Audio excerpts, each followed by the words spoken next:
Hi everyone, welcome to code with confidence. सवेरे सम। इस वीडियो में हम बात करेंगे कि सवेरे होता क्या है। तो यार, सवेरे एक continuous part of an array.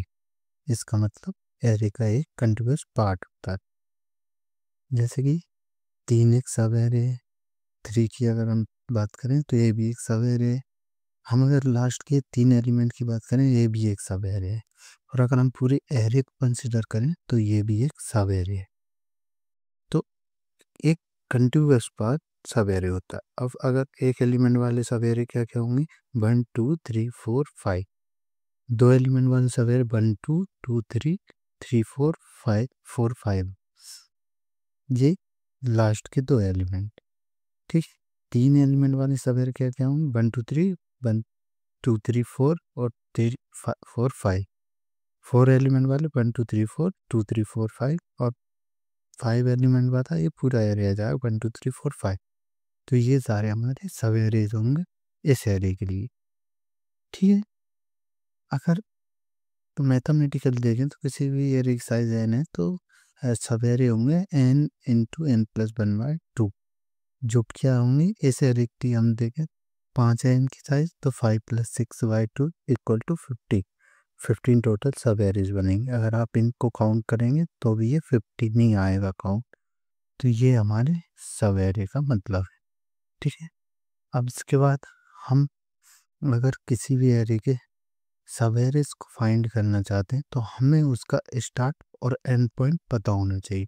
मतलब कोई भी अगर पार्ट ले लें, मान लीजिए कि हम 2 से लेकर 2 हमारा स्टार्टिंग मान रहे हैं और 4 हमारा एंडिंग पॉइंट मान रहे हैं।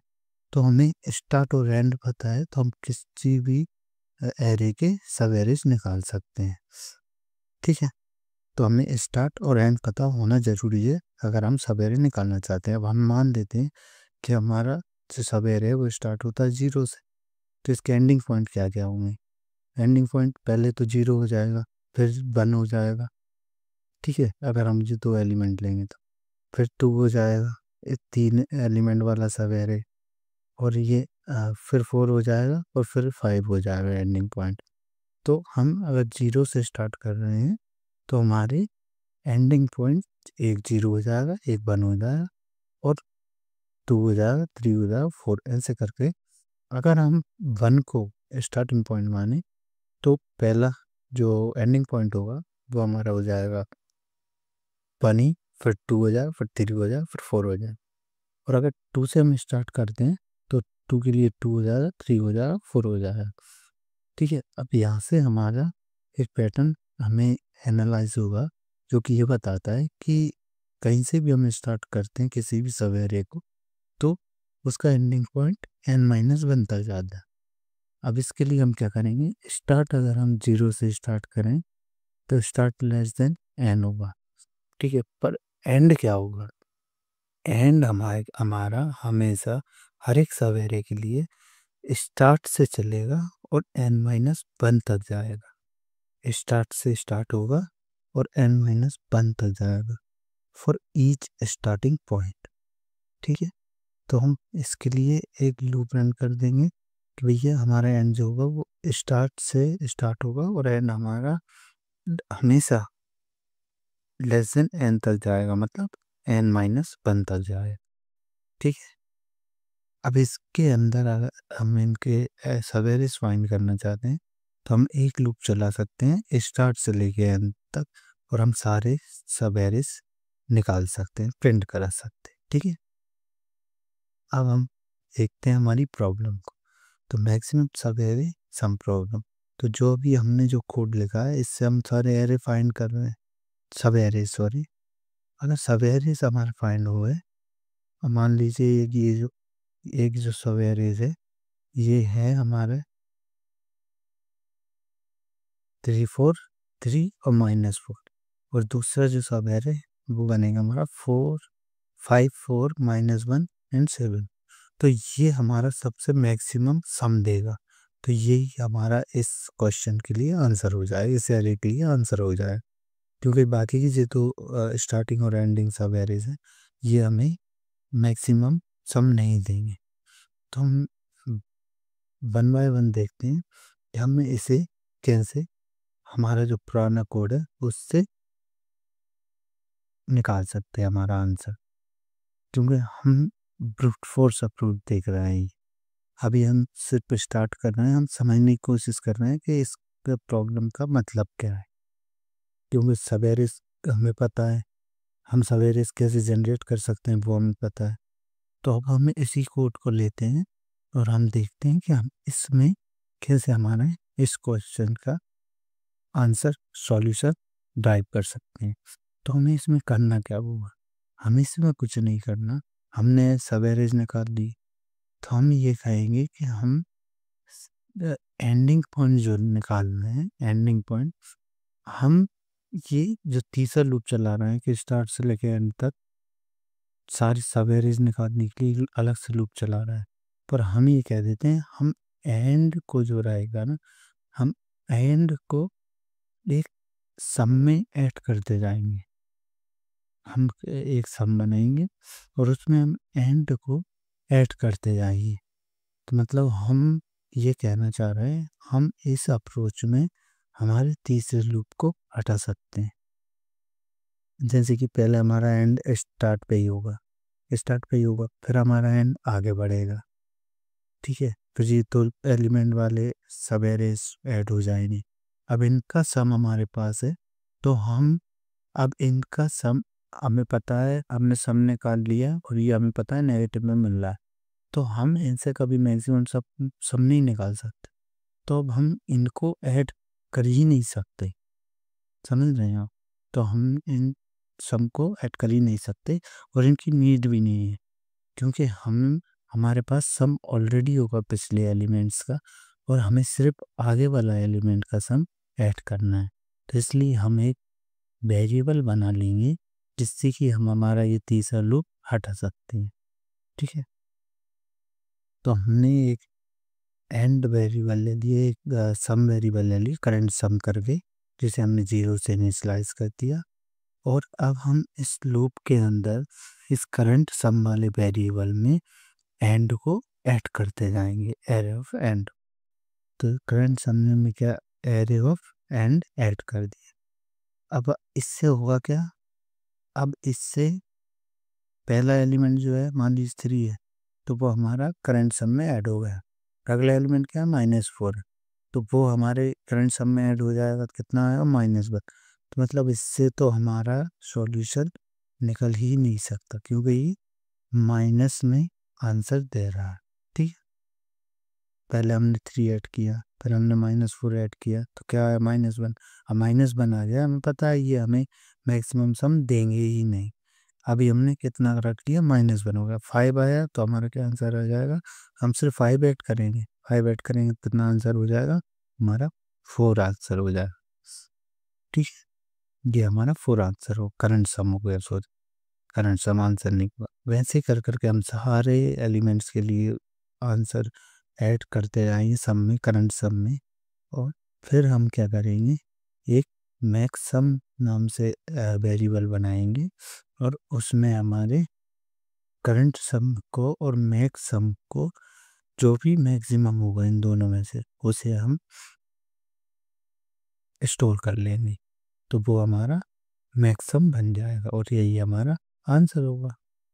तो हमने तीसरा लूप नेगलेक्ट कर दिया, मतलब हटा दिया, और हमने एक वेरिएबल करंट सम नाम के वेरिएबल में हम सारा सम स्टोर करते गए और लास्ट में हमने चेक कर लिया कि इन दोनों में जो भी मैक्सिमम होता रहेगा और लास्ट में जो मैक्सिमम होगा वो हमारा आंसर हो जाएगा।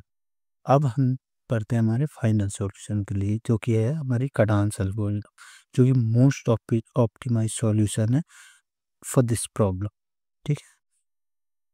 तब इस ये कडांस एल्गोरिथम कहती क्या है, इसका सिंपल सा लॉजिक है, इसका लॉजिक है सम का लॉजिक, मतलब दो एलिमेंट का सम।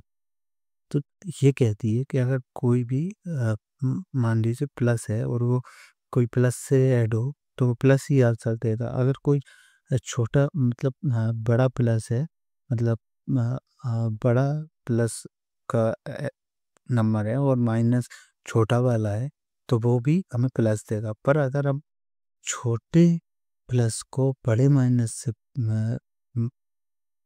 प्लस करेंगे तो वो हमें माइनस में आंसर देगा।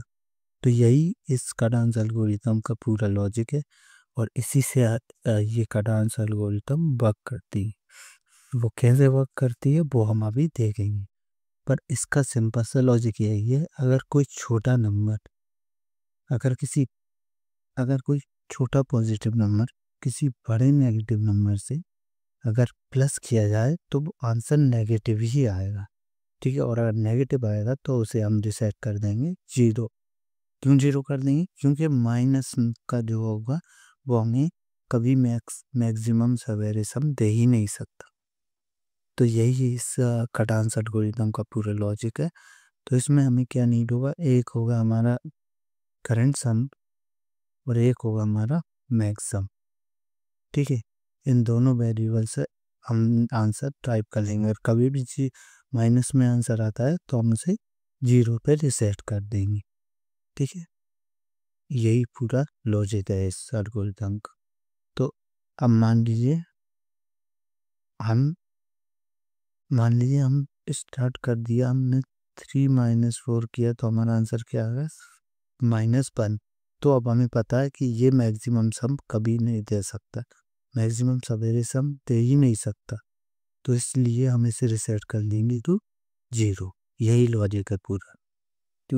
क्योंकि अगर माइनस में आंसर दे रहे हैं तो ये कंट्रीब्यूट करेंगे नहीं, ये जब भी कंट्रीब्यूट करेंगे तो माइनस में ही कंट्रीब्यूट करेंगे। ठीक है, तो इसे हम क्या कर देंगे, जीरो पे रिसेट कर देंगे। अब हमारा करंट सम जीरो बन गया। ठीक है, अब हमारा नया सवेरे स्टार्ट होगा 5 से, तो हमने 5 से स्टार्ट कर दिया हमारा सवेरे। तो अब हम ऐड करेंगे, करंट सम में हम ऐड करेंगे नया सवेरे। ठीक, यही पूरा लॉजिक है इस एल्गोरिथम का। तो अब हम 5 को हम क्या करेंगे, एक जीरो स्लूप चला देंगे एन तक, और करंट सम में क्या करेंगे, हम ith एलिमेंट ऐड करते रहेंगे और जहाँ करंट सम को अपडेट कर देंगे, सॉरी मैक्स सम को अपडेट कर देंगे, मैक्सिमम सम और करंट सम एंड मैक्सिमम। और लास्ट में अगर करंट सम जीरो से छोटा होता है, मतलब माइनस में आंसर आता है, तो हम करंट सम को रिसेट कर देंगे टू जीरो। बस यही लॉजिक है। और अभी इसमें हम बात करते हैं कि हमने करंट सम को सबसे लास्ट में क्यों रिसेट किया, क्यों हमने ये कंडीशन सबसे लास्ट में। तो अगर ऐसा कोई भी केस आता है, ऐसा अगर कोई केस आता है कि जिसमें कि हमारे एरे के जो है सारे एलिमेंट माइनस के होते हैं, उस केस के लिए हमने ये कंडीशन लगाई। ठीक है, तो हम इसे ड्राई रन करके देख लेते हैं। मान लीजिए स्टार्टिंग में हमारा करंट सम भी 3 है और हमारा मैक्सिमम भी 3 है। अब उसके बाद हम आए -4 पे, तो हमारा करंट सम बन गया -1, जो कि छोटा है हमारे 3 से, तो हम रिसेट नहीं करेंगे। ठीक है, कंडीशन हिट नहीं हो। अब हमारा करंट सम हमने रिसेट कर दिया जीरो, क्यों, कंडीशन हिट हो गई थी। अब हम आए 5 पे, तो 5 हमने ऐड किया जो कि बड़ा है 3 से कंपेयर करने पे, तो मैक्सिमम हमारा बन जाएगा 5। फिर हम आए 4 पे आए तो हमारा करंट सम बन गया 9, जो कि बड़ा है हमारे 5 से, बड़ा है, तो हमारा मैक्सिमम सम भी 9 हो गया। अब हम -1 पे आए, -1 पे आए तो हमारा करंट सम 8 हो गया, जो हमने कंपेयर किया तो हमारा 9 बड़ा ऑलरेडी है, तो हम इसे अपडेट नहीं करेंगे। फिर आए हम 7 पे, तो 7 पे आए तो हमारा 15 हो गया, 15 हमने कंपेयर किया तो मैक्सिमम सम हमारा 15 हो गया। अब 15 के बाद हम आए 8 पे, 8 पे आए तो ये हमारा सम बचा कितना, 7 बचा, तो हमने ये कंपेयर किया तो ये छोटा है, तो हम अपडेट नहीं करेंगे। तो ऐसे करके ये हमारा सब एरे बन जाएगा, जिसमें कि हमें मैक्सिमम सम मिल जाएगा, तो ये हमारा आंसर हो जाएगा। ठीक है, अब ये कंडीशन हमने सबसे लास्ट में क्यों रखी, ये मैंने पहले भी बता दिया। ये कंडीशन सबसे लास्ट में इसलिए रखी, मान लो ऐसा कोई भी केस आता है जिस केस में हमारे एरे के सारे एलिमेंट्स माइनस में है। अब माइनस में है तो ये एक बार अपडेट जरूर होना चाहिए, क्योंकि इस एरे के लिए अगर ये कंडीशन हिट हो गई तो हमारा आंसर जो होगा वो 0 आएगा। क्यों 0 आएगा कि क्योंकि माइनस में ऑलरेडी है, और अगर माइनस में हुए तो ये रिसेट कर देगा 0। तो 0 गलत आंसर हो जाएगा हमारे इस एरे के लिए। तो इसलिए हमने इसे सबसे लास्ट में लगाया इस कंडीशन को, ताकि हमारा एटलीस्ट एक बार तो हमारा आंसर कैलकुलेट हो ही जाए। ठीक है, मैक्सिमम सम आ ही जाए। तो इसलिए हमने इसे सबसे लास्ट में लिखा। और ऐसे केसेस को हम बोलते हैं कॉर्नर केसेस या एज केसेस, क्योंकि ये थोड़ा हटके होते हैं नॉर्मल प्रॉब्लम से, थोड़ा हटके होते हैं, इसलिए हम इन्हें कॉर्नर केसेस या एज केसेस बोल देते हैं हमारी प्रोग्रामिंग की भाषा में। ठीक है, तो edge cases and corner cases इन्हीं तरह की केसेस को कहते हैं। ठीक है, अब ये हो गया हमारी पूरी प्रॉब्लम का सॉल्यूशन, और ये हमने ड्राइव कर लिया। अब इसकी कॉम्प्लेक्सिटी बहुत ही रेयर होती है, बहुत ही कम होती है। अब कोड लिखते हैं, तो कोड लिखने के चलते हैं रीड कोड पे आएंगे। ठीक है, करंट सम और एक मैक्सम। मैक्सम को हम इंट मेन से इनिशलाइज कर देंगे। इसके बाद हम एक लूप चलाएंगे। ठीक है, इस लूप में हम क्या करें, ये हमारा फॉर ईच लूप होता है। तो ये हमारे एरे पे हमने लूप चला दिया, हमने करंट सम कैलकुलेट कर लिया, फिर उसके बाद हमने मैक्सम कैलकुलेट कर लिया, और लास्ट टाइम हमने चेक कर लिया कि अगर तो करंट सम लेस देन 0 है तो उसे रिसेट कर दो तो 0। ठीक है, यहाँ से हम आंसर रिटर्न कर देंगे मैक्सम। ठीक है, ये हमारा कोड हो गया। अब इसकी कॉम्प्लेक्सिटी क्या है, तो इसकी कॉम्प्लेक्सिटी है बिग ऑफ एन, क्योंकि हम एक ही लूप चला रहे हैं।